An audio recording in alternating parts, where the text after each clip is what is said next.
Welcome to our channel. Today we how to restore your non-resident state filing using CrossFit. Beginner guide step by step clearly. To restore your non-resident state filing using CrossFit, begin by assessing your current financial situation.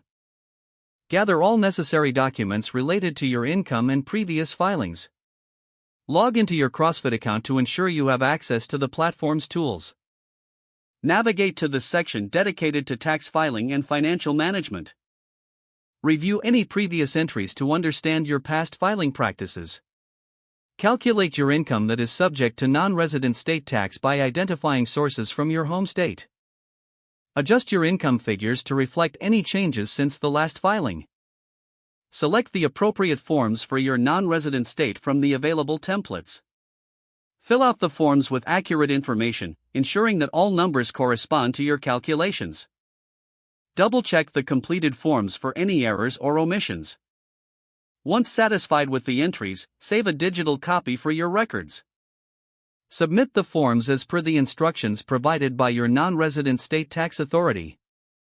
Monitor your email for any confirmation of receipt or further actions needed. Consider consulting a tax professional if you encounter any complexities in the process. Keep notes on any lessons learned during this filing to improve future submissions. Reflect on how your CrossFit practices may help in managing stress related to taxes.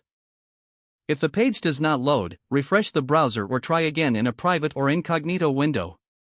Make sure you are using the correct email address, then retype it carefully to avoid small typos.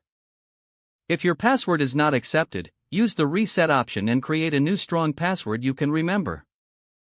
Check your spam folder for verification or security emails, then complete any requested confirmation steps. Enable two-factor authentication if available to improve account security and reduce unauthorized access risk.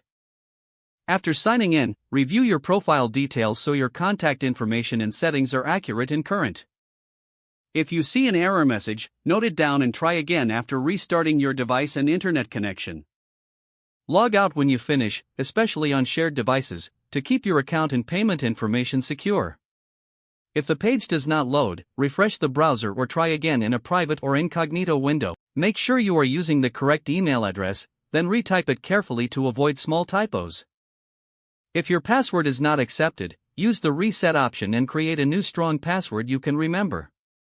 Check your spam folder for verification or security emails, then complete any requested confirmation steps. Don't forget to like this video and subscribe to our channel for more step-by-step tech guides.